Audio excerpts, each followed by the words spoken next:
안녕하십니까.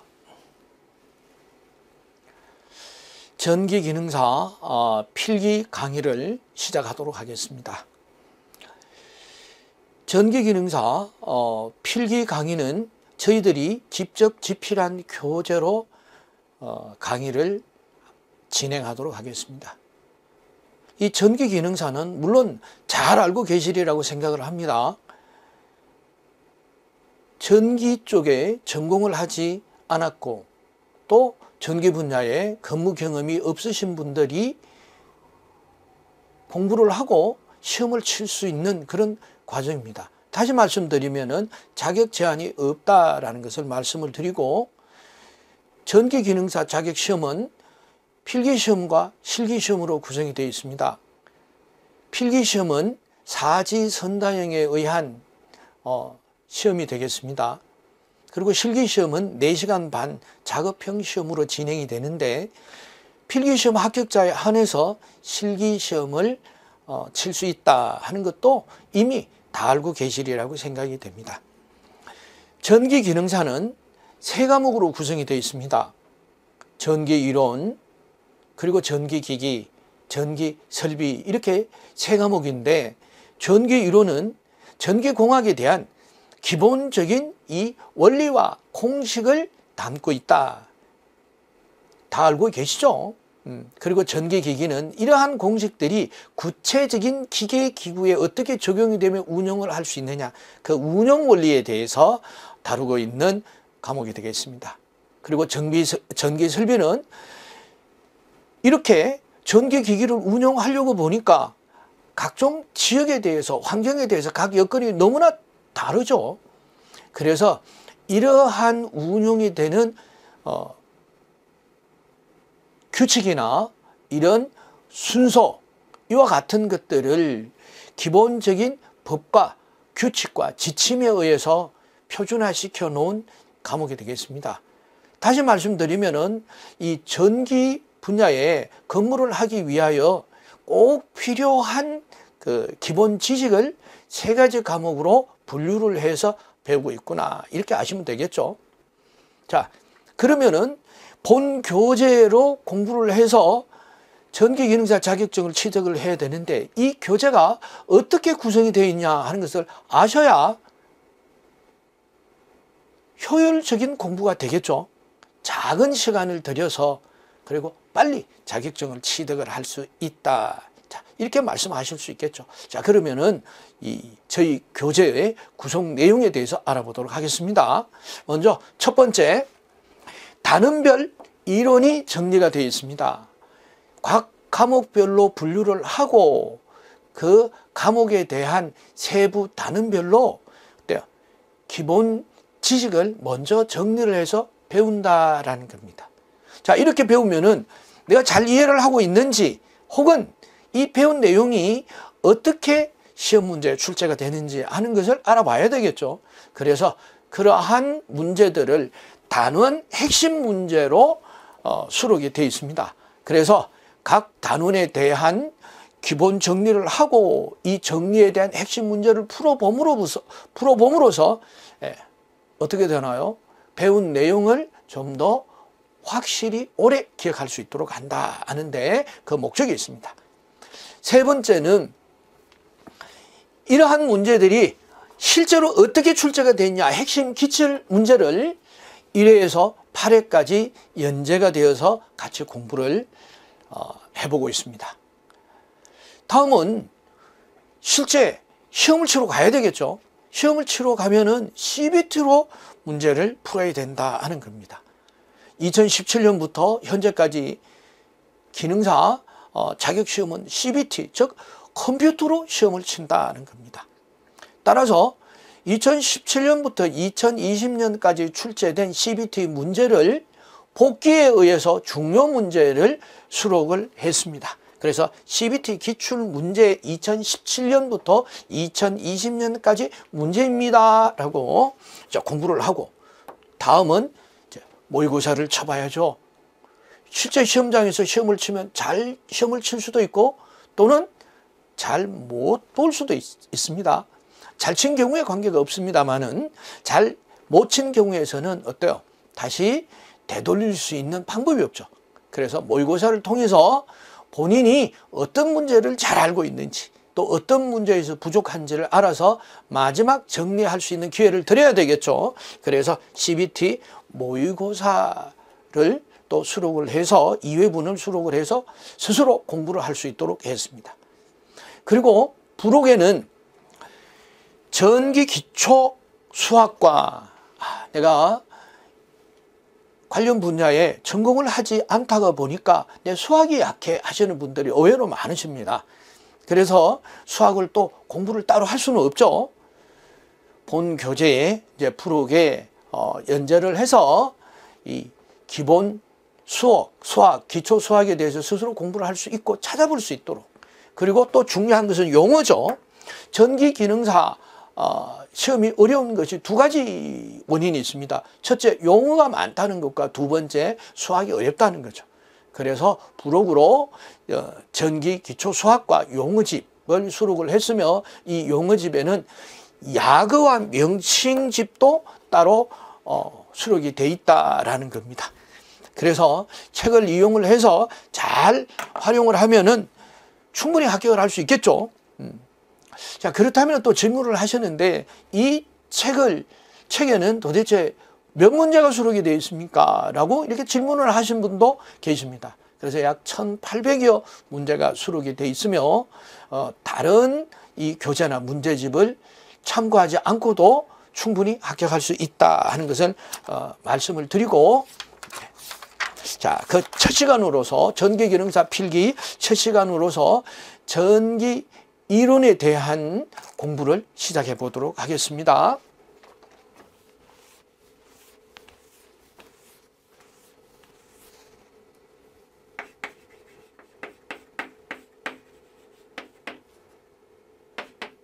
자, 전기 이론은 첫 번째 직류회로,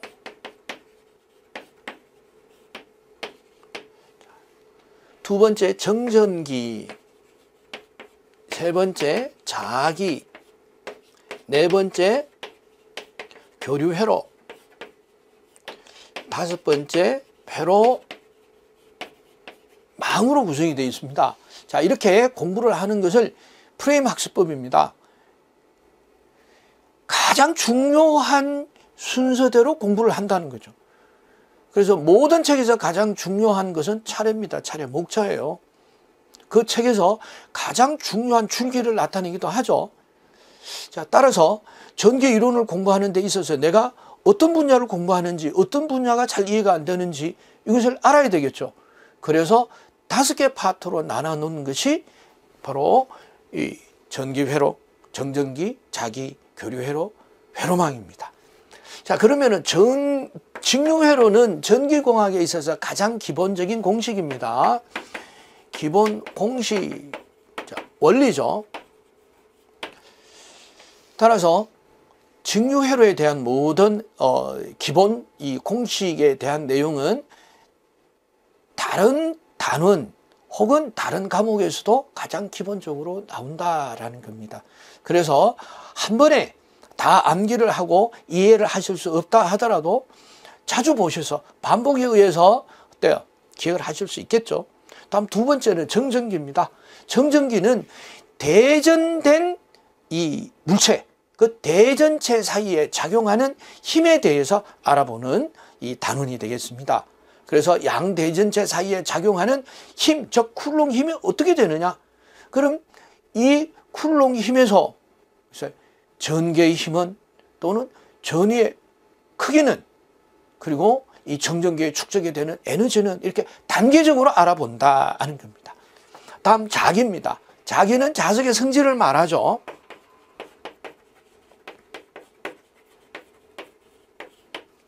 자, 자석에 대해서 모르시는 분은 없습니다. 그런데 이 자석의 성질을 자기라고 하는지는 지금 오늘 처음 알았다. 그래요. 내가 알고 있는데 이름만 붙여주면 됩니다. 아, 이게 자기라고 하는구나 라는 거죠. 나는 잘 몰랐는데 이 자석이 서로 당기거나 미는 것이 힘이요 에너지구나 라는 것. 그럼 이것을 어떻게 표현할 것이냐 하는 거죠. 그래서 양자극 사이에 작용하는 힘, 이것도 쿨롱 힘이라고 해요. 쿨롱의 힘을 한자로 하면 쿨롱력이라고 하죠. 이 쿨롱력을 어떻게 표현할 것이냐 하는 것에 대해서 또 공부를 하는 것이 바로 자기라는 단원이구나 이렇게 아시면 되겠고, 교류회로입니다. 교류회로는 전원, 즉 전기가 힘을 하는 일을 하는 원천인 에너지를 공급해 주는 장치를 전원장치라고 합니다. 그런데 우리는 전원장치를 두 가지로 활용하고 있습니다. 그 첫 번째가 교류와 직류입니다. 그래서 이 직류는 시간이 경과함에 따라서 그 크기가 일정하다 혹은 한쪽 방향으로 극성이 형성이 되는 것을 직류라고 하고, 직류는 영어로 디렉트 커런트의 이니셜 첫 번째 글자죠. DC를 붙여서 DC는 앞으로 직류구나 이렇게 아시면 돼요. 자, 여기에 비해서 교류는 시간이 경과함에 따라서 원점을 지나면서 그 크기가 변하는 물결파의 모양을 보이는 것을 교류라고 하더라. 자, 이렇게 원점을 지나면서 물결파의 모양을 보이다 보니까 극성이 한 번은 플러스 마이너스 플러스 마이너스 플러스 마이너스 이렇게 교대되죠. 그래서 미국 사람들은 교대가 된다 하는 것을 올터네이티브라고 해요.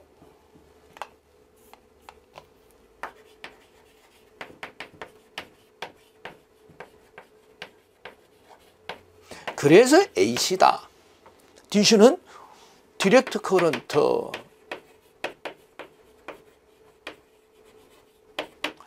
자, 그래서 이니셜을 DC라고 한다라는 말씀을 드렸어요. 그래서 원어는 시험에 안 나오니까 중요하지 않다. 물론 내가 알아야 되겠다 하시는 분은 또 기억을 하시면 되겠습니다만은 DC가 직류다, AC가 교류구나 하는 것을 아시면 되겠습니다. 그래서 교류를 전원으로 하는 전기회로에 대해서 공부를 하는 것이 바로 교류회로구나라는 것을 아시면 되겠습니다. 다음은 이제 회로망입니다. 회로망은 실제 회로에서 이런 교류회로와 같은 이 단위회로가 많이 복합적으로 연계가 되어 있습니다. 그러다 보니까 복잡하고 회로를 해석하기가 어렵다라는 거죠. 그래서 복잡한 회로를 단순화시킵니다. 단순화시켰는데 목적이 뭐냐? 해석을 하려고.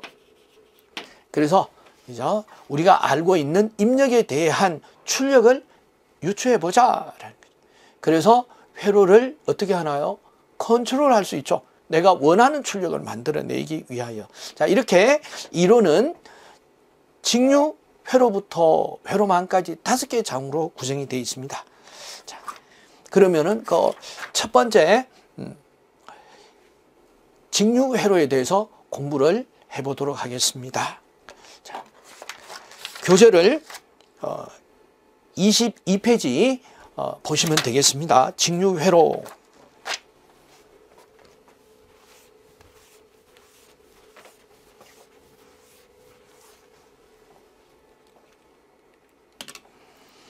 자, 직류회로에서는 먼저 전기의 근원이 어디냐 하는 것을, 전기의 근원을 찾아보는 물질과 전기에 대해서 먼저 공부를 해보도록 하겠습니다. 1.1 물질과 전기죠. 자, 여기서 우리가 잘 알고는 있으나 정확하게 설명을 할 수 없는 용어가 있죠. 물질이라는 겁니다. 물질이 뭐냐 하는 것도 한번 알아보도록 하겠습니다. 물질은 구체적으로 질량과 크기를 가진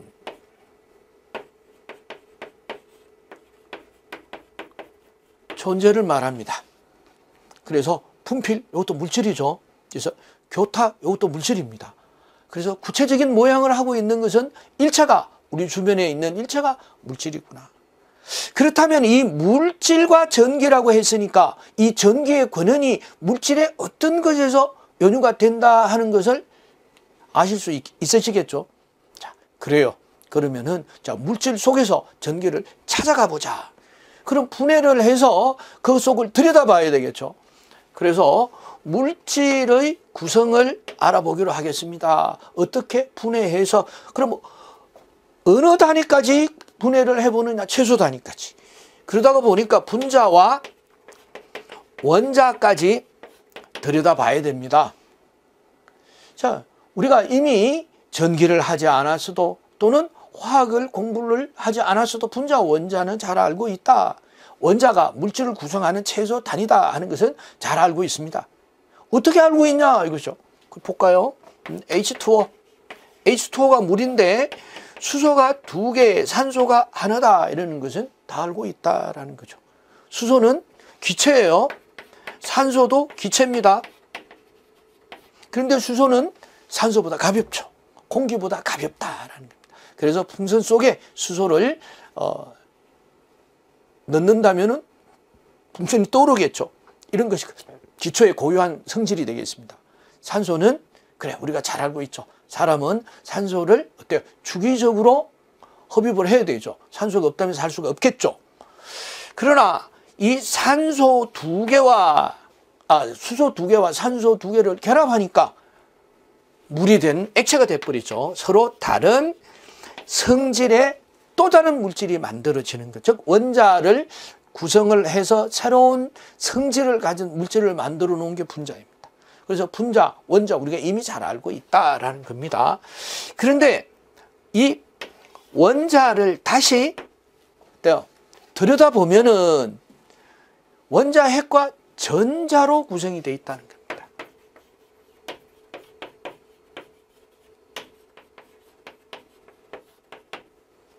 원자 핵은 다시 양성자와 중성자로 구성이 된다.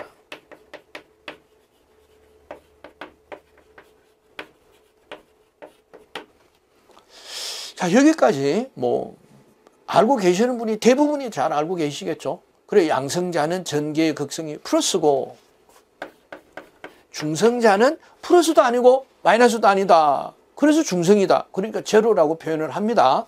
그리고 전자는 마이너스다. 그런데 자연계 상태에서 양성자 숫자와 이 전자의 숫자가 같다.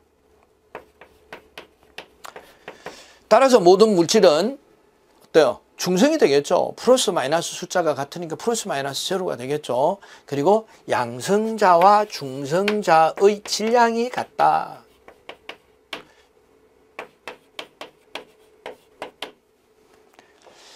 자, 이렇게 해서 물질을 분류를 하고 나니까 어때요? 양성자는 플러스, 또 전자는 마이너스. 이게 바로 전기예요. 아하, 물질의 최소 단위 속에 이 전기의 근원이 있구나 하는 것도 아셨죠? 예. 그래서 이제 교재를 보도록 하겠습니다. 교재를 보시면은 자, 모든 물질은 매우 작은 분자, 원자로 구성이 되어 있다. 분자, 원자 공부를 했습니다. 원자는 원자 핵과 전자로 구성이 되어 있으며 원자 핵은 다시 양성자와 중성자로 구성이 되어 있고 양성자와 전자는 수가 같고 양성자와 전자는 그 수가 같고 다시 말해서 플러스 마이너스 수가 같으니까 제로가 돼서 그래서 물질은 자연계에서 중성이더라 알았습니다. 그리고 양성자와 중성자는 질량이 같다는 게 이제 공부를 했습니다. 자, 그렇다면은 이 물질의 기본적인 구성이 어떻게 형성이 되어 있냐 하는 것을 그림으로 한번 보도록 하겠습니다.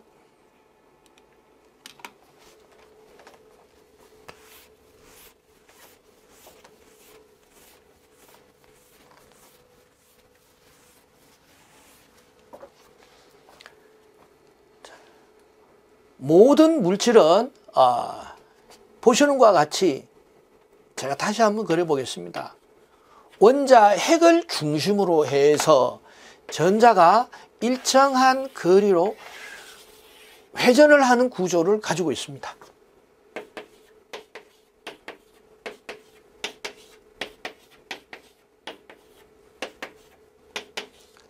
자, 그렇다면은 왜 하필 원자 핵을 중심으로 전자가 회전을 하느냐? 자, 이것은 그 질량의 답이 있습니다. 이 전자의 질량은 9.1 곱하기 10의 마이너스 31성 kg인데 원자 핵에서 양성자와 중성자가 있다라고 말씀을 드렸죠. 그래서 양성자는 전자의 1840배. 그래서 양성자가 무거우니까 양성자가 고정되어 있고 전자가 양성자 주위를 회전한다라고 이렇게 쉽게 생각을 하시면 됩니다. 중요한 것은 내가 이번 차제에 전기공학을 내가 완독하겠다는 것이 목적이 있는 것이 아니라 어때요? 효율적인 학습을 해서 전기기능사 자격증을 따는 데 있습니다. 그래서 항시 내 목적이 뭐냐 하는 것을 잘 기억을 하시고 따기 위해서 이렇구나 하는 것을 내가 알아야 되겠다라는 것이 중요하죠. 자, 그래서 양성자, 즉 중성자, 양성자는 원자 핵이죠. 그래서 원자 핵을 중심으로 해서 전자가 일정한 층을 이루면서 회전하는 이유는 원자 핵이 전자를 당기는 구심력과 전자가 궤도를 이탈하려는 원심력이 같아서 같은 궤도를 유지를 하고 있습니다. 그런데 외부에서 에너지를 받는다면 문제는 달라지겠죠. 그래서 외부에서 에너지를 받는다면 이 전자들이 진동을 하기 시작을 합니다. 그래서 전자들이 진동을 하는 상태를 여기다 이렇게 얘기를 합니다. 그래서 여기 과정을 통해서 이 전자는 다음 궤도로 어때요? 올라가죠. 올라가서 마지막 궤도에 있는 전자가 어때요? 이탈하는 이 것을 전리라고 합니다. 전리. 전리. 여기 시험에 나옵니다. 기억을 하셔야 됩니다. 이렇게 해서 전리를 해서 궤도를 이탈한 전자를 자유전자라고 한다. 그래서 자유전자는 전자가 이동하는 길이 연결되었다면 이동합니다. 그 길이 뭐냐? 전선이죠. 자, 이렇게 기억을 해 주시고, 자, 이렇게 해서 물질의 본질에 대해서 알아봤습니다.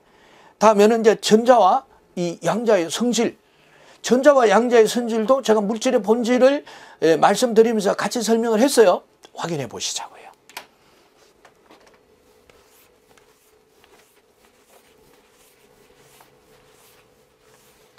자, 전자와 양자의 성질에서 전자는 마이너스 전기를, 양자는 플러스 전기를 띠고 있다.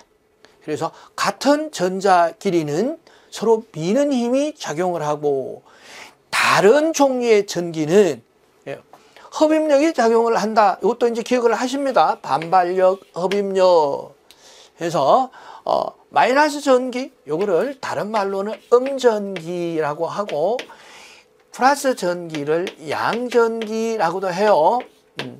뭐 이해하실 수 있으시겠죠. 그리고 모든 물질은 자연계에서 양성자와 전자의 숫자가 같으니까 플러스 마이너스가 같으니까 중성인 상태로 존재한다. 그리고 최외곽 외부에 있는 전자가 에너지를 받게 되면은 진동을 한다. 여기 상태. 그래서 이탈하는 것을 전리라고 한다는 것도 제가 말씀을 드렸어요. 그래서 전리된 전자가 바로 자유전자가 된다 해서 자유전자, 요거 시험에 출제가 됩니다. 자, 이렇게 해서 먼저 우리가 한번 알아보고 정리를 하니까 훨씬 이해하시는데 도움이 되시죠? 자, 다음은 보시면은 양성자의 어때요? 전기량과 그리고 전자의 전기량 그리고 무게에 대해서 알아보겠습니다. 이 표가 나와 있네요. 자, 그런데 많이들 질문을 하십니다. 이 표 외워야 됩니까? 그래요. 시험에 나오는 건 외워야 되는데 시험에 두 개가 나와요. 어떻게? 전하량. 자, 전자와 양성자의 전하량은 같은데 극성이 틀리죠. 양성자는 플러스니까 플러스 전하량, 전자는 마이너스니까 마이너스 전하량 이렇게 되겠죠. 그래서 1.602 곱하기 10의 마이너스 19성 쿨롱, 이게 전하량의 단위입니다. 전자 한 개의 전하량이 되겠습니다. 자, 요거 기억하시는 것이 좋겠죠. 1.602 곱하기 10의 마이너스 19성.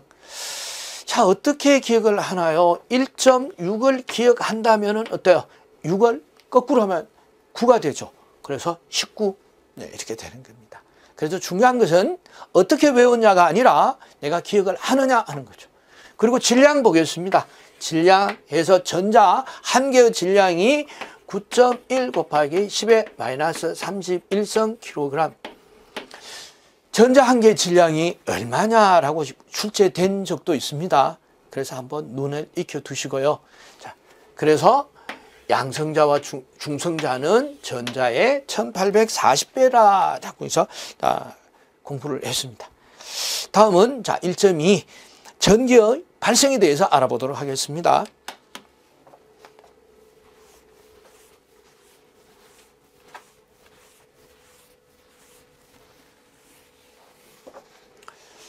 자, 전기는 우리가 물질의 본질에서 전기의 권한을 알아보면서 양전기, 음전기라는 것을 다 했어요. 플러스 전기는 양전기, 마이너스 전기는 음전기 이렇게 알아봤죠.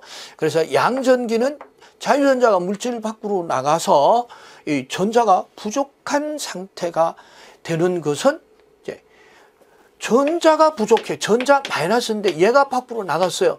그럼 전자가 빠져나간 구멍이 생기겠죠. 구멍이 이제 홀이라고 합니다. 영어로. 그래서 이것을 우리말로는 전공인데 전공의 극성은 플러스다. 그러면 전자는 마이너스가 된다. 이제 앞으로 기억하셔야 됩니다. 기억하시고 이 정유기 5장에 정유기에서 이제 반도체를 만들 때 다수 캐리어라는 것을 공부를 하십니다. 다수 캐리어 할 때 전자와 전공 다시 나오니까 또 잘 기억을 하셨다가 이해를 하시면 되겠습니다. 전자가 나간 자리를 홀이라고 하면 전체적으로 플러스 전기를 띠고 있다. 자, 그러면은 이렇게 볼 수가 있겠네요. 전자의 과잉 상태다. 마이너스 상태다. 그리고 전자의 결핍 상태다. 여기서 플러스 전기가 된다. 그러면 이건 다른 말로는 전공의 과잉 그리고 전공의 결핍. 자, 이렇게도 볼 수 있겠네요. 그래서 이건 우리가 이해를 하는데 제가 도움이 되지라고 말씀을 드렸어요. 그래서 양전기라고 하는 것은 결국 플러스 전기를 말한다는 게, 그리고 전공이다. 다수 캐리어가 에너지를 전달하는 역할을 하는 것이 전공이다라는 것을 알았고, 자, 음전기는 마이너스 전하가 되겠죠. 그래서 이것은 전자의 다수 캐리어, 즉 에너지를 전달하는 역할을 하는 것이 전자다라는 것도 알았습니다. 바깥에서 자유전자가 물줄 내부로 들어오는 상태. 그러니까 전체적으로 평형을 이루고 있다가 밖에서 전자가 들어왔으니까 어때요? 전자의 과잉 상태가 되죠. 그래서 전체적으로 마이너스 전기를 띠게 되는 것을 음전기다 이렇게 보실 수가 있겠습니다. 자, 이것은 그림으로 그려봤습니다. 이것은 참고를 하시고요. 다음 전하의 전기량 1.3 전하의 전기량에 대해서 알아보도록 하겠습니다.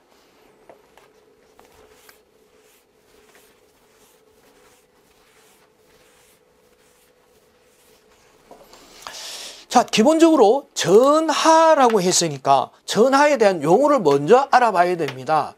전하. 쉽게 얘기를 해서 우리가 이제 배운 내용대로, 그래서 모르는 내용을 또다시 얘기를 하지 말고 될 수 있으면은 배운 것과 연관이 있는 것은 배운 것으로 좀 설명을 해주세요 라고 이렇게 또 말씀을 하시는 분이 계세요.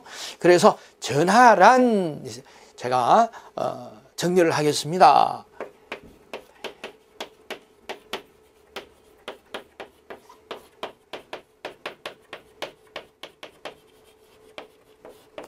외부에서 에너지를 받은 전자, 자유전자죠.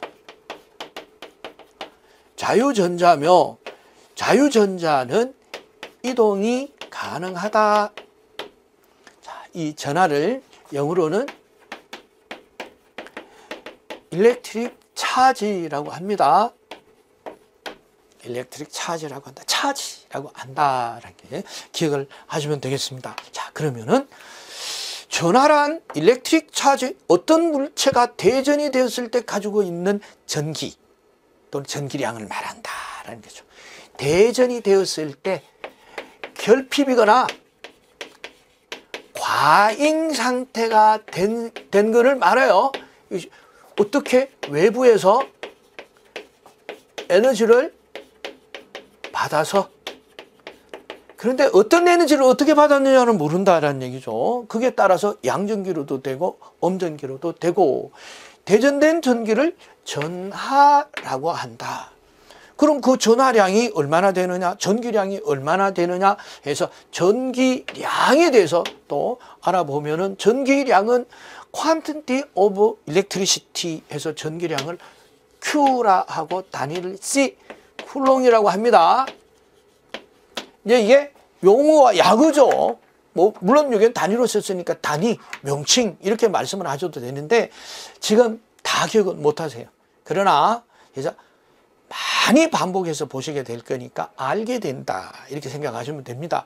전하량의 단위는 Q, 그리고 단위는 쿨롱이더라, 이렇게 기억을 하시고, 전하가 가지고 있는 전기의 양을 말해요. 전기량. 그리고 전기량의 단위는 Q, 쿨롱. 전기량의 기호는 Q, 단위는 쿨롱이라고 하고, 전자 한 개의 전기량은 앞에서 먼저 했습니다. 표로 1.602 곱하기 10의 마이너스 19선 쿨롱, 이렇게 해서 제가 입에서 그냥 말씀을 드리죠. 이와 같이 우리가 전기 공부를 하는 데 있어서 단기에 잘 기억을 하기 위해서는 말로 해본다, 말할 수 있다 하는 게 굉장히 중요합니다. 그래서 전자 한 개의 전기량이 1.602 곱하기 10의 마이너스 19선 쿨롱이다, 반드시 아셔야 됩니다. 그래야 전기를 한다고 그래요. 그래서 몇 번 써보고 말해보고 하셔서 기억을 하시면 되겠습니다. 그런데 반대로 1쿨롱에 전자가 몇 개 들었냐 하면은, 이게 전자의 개수, 1쿨롱의 전자 개수, 우선 Q분의 1입니다. 전기량분의 1 해서 1.602 곱하기 10의 마이너스 19승분의 1은 6.24 곱하기 10의 18승계. 자, 이거 또 숫자가 나옵니까? 이것도 외워야 됩니까? 안 외워도 돼요. 자, 이상 보시면 되겠습니다. 자, 그리고 전기량과 이 전류와의 관계 좀 알아보겠습니다. 그래서 Q는 I 곱하기 T의 관계가 있다. I는 전류고 단위는 암페어요. T는 시간인데 단위는 세크입니다. 라고, 전류, 시간, 자, 전하량의 단위는 Q입니다. 자, 그래서 Q는 I 곱하기 T다. 이제 또 뒤에 나옵니다. 뒤에 나오는데, 자, 전하량을 했으니까 어떻게, 이 전하라고 하는 것은 외부의 에너지를 받아서 궤도를 어때요? 원운동을 하는 전자가 이탈하게 되죠. 그 전자가 어때요? 이탈해서 움직이는 것이 전하다라고 했으니까 전하량은, 그럼 얘가 얼마나 움직였냐, 얼마나 이동했냐, 얼마 동안 뭐가 들어가 있어요? 제가 말씀드리는데 시간이 그렇죠. 그래서 전자의 이동, 움직임이 전류라고 해요. 그래서 전류 곱하기 시간이 전기량, 전하량이구나, 이렇게 기억을 하시면 되겠습니다. 자, 이런 공식은 제가 힘주어 말씀드리지 않아도 이제 반복해서 보시게 되니까 기억하시게 된다는 것을 말씀을 드리고, 자, 첫 번째, 전기의 본질에 대해서 제가 말씀을 다 드렸습니다. 그러니까 조금 어때요? 브레이크 타임을 가지고 또 전기 회로의 전압과 전류에 대해서 본격적인 전기 회로를 또 공부해 보도록 하겠습니다. 그럼 잠시 쉬겠습니다.